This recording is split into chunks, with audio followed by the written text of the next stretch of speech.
পুনর্খনন অনুষ্ঠানে উপস্থিত মুরব্বীবর্গ। প্রধানমন্ত্রী তারেক রহমান বলেছেন, দেশের স্বাধীনতা, সার্বভৌমত্ব ও দেশের মানুষের স্বার্থ আমরাই দেখব। যে কোনো ষড়যন্ত্র প্রতিহত করব আমরা।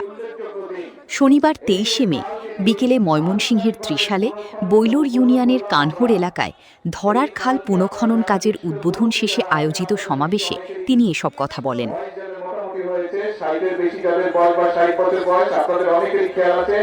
শহীদ রাষ্ট্রপতি জিয়া রহমান আজ থেকে ৪৫ বছর আগে এই খালটি খনন করতে এসেছিলেন। প্রধানমন্ত্রী বলেন, এই দেশের মালিক জনগণ। বিএনপি সরকার সেই জনগণের ভাগ্যের পরিবর্তন করতে চাই জনগণকে সাথে নিয়ে। আজকে সময় এসেছে মানুষের ভাগ্যের পরিবর্তনের জন্য যে কাজগুলো, সেগুলো একদিকে সফল করা, আরেকদিকে যারা ন্যায় বিচারকে, সঠিক বিচারকে বাধাগ্রস্ত করার জন্য বিভ্রান্তি ছড়াচ্ছে, যারা মানুষের জন্য গৃহীত কর্মসূচিকে বাধাগ্রস্ত করার জন্য বিভ্রান্তি চালাচ্ছে, তাদের ব্যাপারে বাংলাদেশের মানুষকে সজাগ থাকতে হবে। তিনি আরও বলেন, আমাদের সকলকে সজাগ থাকতে হবে। মনে রাখতে হবে, এই দেশের মালিক জনগণ। কতিপয় সংখ্যক মানুষ এসে বিভ্রান্তি ছড়াবে আর তারা সফল হয়ে যাবে। মানুষের ভাগ্য নিয়ে তারা ছিনিমিনি খেলবে। এই কাজ আর হতে দেওয়া যাবে না।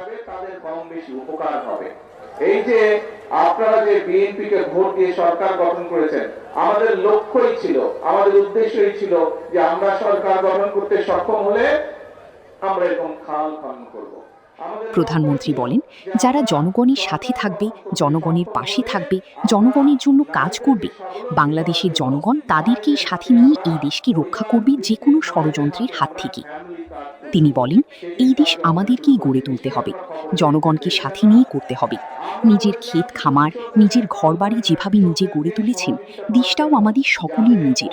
এখানে আমরা যত মানুষ উপস্থিত আছি, প্রত্যেকেই হচ্ছে এই দেশের অংশীদার, প্রত্যেকেই হচ্ছে এই দেশের মালিক। কাজেই আমার ঘর আমাকেই দেখতে হবে, আমাদের দেশ আমাদেরকেই দেখতে হবে। আমাদের দেশের স্বাধীনতা, আমাদের দেশের সার্বভৌমত্ব, আমাদের দেশের মানুষের স্বার্থ আমরাই দেখব এবং যে কোনো ষড়যন্ত্র প্রতিহত করব আমরা। তারেক রহমান বলেন, আজ থেকে আমাদেরকে সতর্ক থাকতে হবে।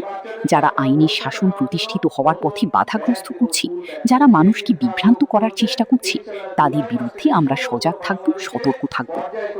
সকল প্রাইমারি স্কুলের বাচ্চাদের কাছে আমরা নতুন কাপড় পৌঁছে দিব, তাদেরকে নতুন স্কুল ব্যাগ পৌঁছে দিব।